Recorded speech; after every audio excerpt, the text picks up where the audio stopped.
La chronique bourse, la quotidienne Zone Bourse, Anthony Bondin.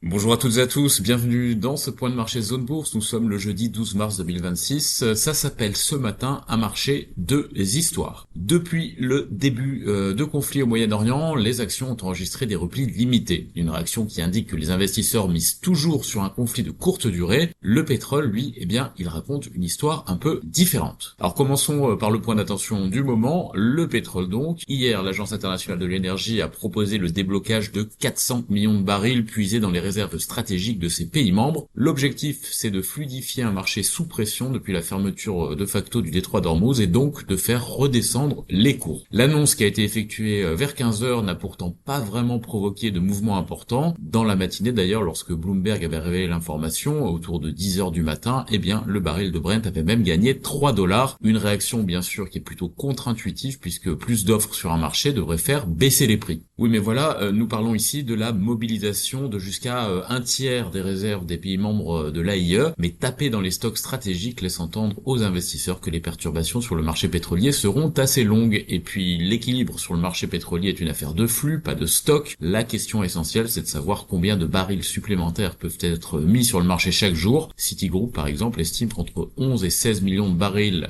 par jour en provenance du Golfe Persique manquent aujourd'hui à l'appel. La mobilisation des réserves stratégiques ne permet de couvrir donc qu'une partie de ce gap. Ce matin, on est même parti franchement dans le sens de la montée. Le baril de Brent est remonté autour de $100 alors que 2 pétroliers ont été frappés dans les eaux territoriales irakiennes. Ce contexte maintient les craintes inflationnistes au premier plan. Hier, le CPI du mois de février aux États-Unis, c'est-à-dire l'inflation, a peu fait réagir les marchés. L'inflation sous-jacente a certes atteint son plus bas niveau en 5 ans, mais tout le monde anticipe désormais une remontée dans les mois à venir, compte tenu évidemment de l'impact du choc énergétique, là encore s'il perdure. La séance boursière de mercredi s'est achevée dans le rouge pour les indices européens qui ont été plombés par les valeurs de la défense. En effet, les résultats de Rheinmetall ont déçu les investisseurs. Le titre a clôturé en baisse de 8% et il a entraîné dans son sillage tout son secteur. Côté Wall Street, la clôture s'est faite en ordre dispersé, mais pas très loin de l'équilibre pour le S&P 500, moins 0,08%, et pour le Nasdaq, plus 0,03%. Le Dow Jones, lui, a reculé un peu plus fortement, moins 0,6%. Mais si on dresse le bilan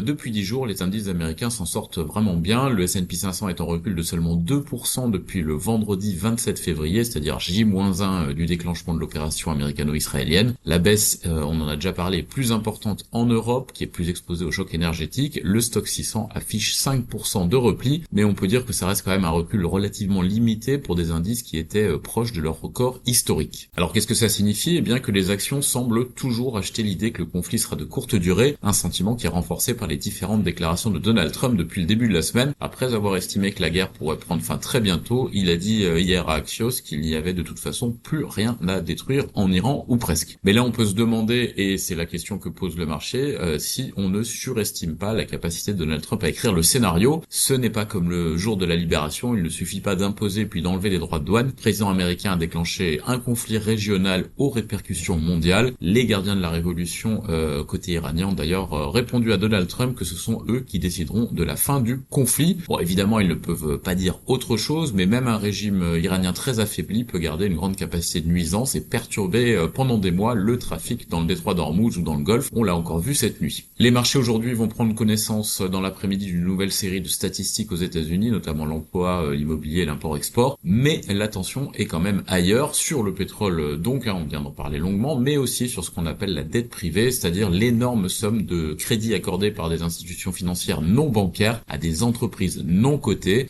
crédits repackagés en différents produits dont certains valorisés de façon agressive pour rester poli. C'est un marché évidemment qui est lucratif et opaque et qui nous rappelle un petit peu quelque chose qui s'était produit dans les années 2000 et qui avait abouti à la crise des subprimes. Mais bon, on n'en est pas encore là, mais malgré tout, les signaux de tension se multiplient depuis quelques semaines et des financiers expérimentés s'en alarment presque quotidiennement désormais dans la presse. J'avais titré donc aujourd'hui sur 2 histoires, mais il se pourrait bien qu'une troisième prenne du poids dans les jours à venir. Ce matin, donc, la remontée du baril autour de $100 devrait à nouveau peser sur le sentiment. Côté Asie-Pacifique, c'est déjà fait, les indices évoluent dans le rouge. Tokyo termine en repli de 1,5% et le MSCI Asie-Pacifique lâche 1,6%. Les indicateurs européens sont bien ancrés dans le rouge ce matin, au diapason des futurs de Wall Street. On enchaîne sur l'actu des sociétés. Côté France, Total Energy va plafonner le prix du diesel et de l'essence jusqu'à la fin du mois de mars. Crédit Crédit Agricole Ukraine a signé un accord en vue d'acquérir une banque locale, la banque Lviv. Airbus décroche 4 nouvelles commandes d'hélicoptères en Allemagne. La CDP poursuivra Euronext en justice concernant la succession du patron de la bourse de Milan, selon les informations de Reuters. Aperam va faire son entrée dans l'indice belge Belvin. JC2Co prévoit une croissance organique de plus de 5% au T1 2026. IG Logistics a amélioré ses bénéfices de 20% l'année dernière. Côté casino, on annonce que le brésilien GPA, dont le groupe français détient 22,5% du capital, a obtenu l'homologation judiciaire de son plan de redressement. Kaufmann et l'aménageur luxembourgeois Agora signent un programme de 33 appartements.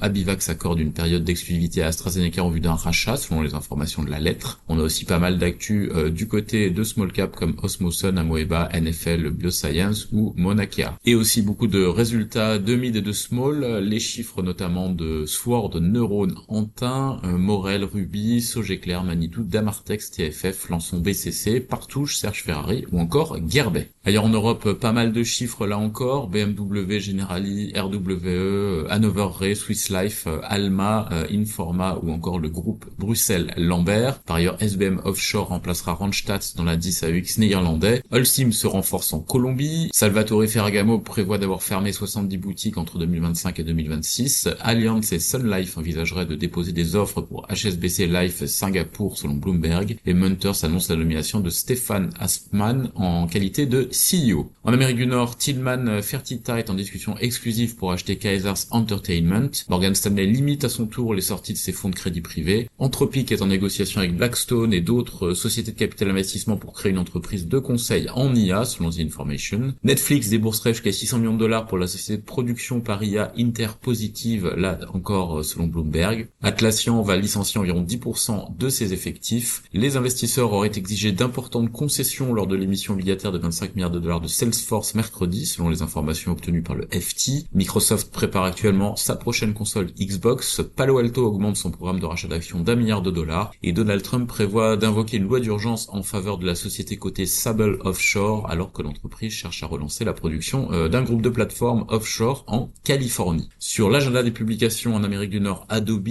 Wheaton Precious Metals, Dollar General, Ulta Beauty, Lennar, Futu, K Holdings et Dick's Sporting Goods. Ailleurs dans le monde, l'entrée en bourse de PayPal, la filiale de SoftBank, entrée en bourse aux États-Unis, a été fixée à $16 par action. C'est sous la fourchette prévue. Ça montre que les marchés ne sont pas très confiants en ce moment. C'est terminé pour ce point de marché du jour. Je vous souhaite à toutes et à tous une excellente journée.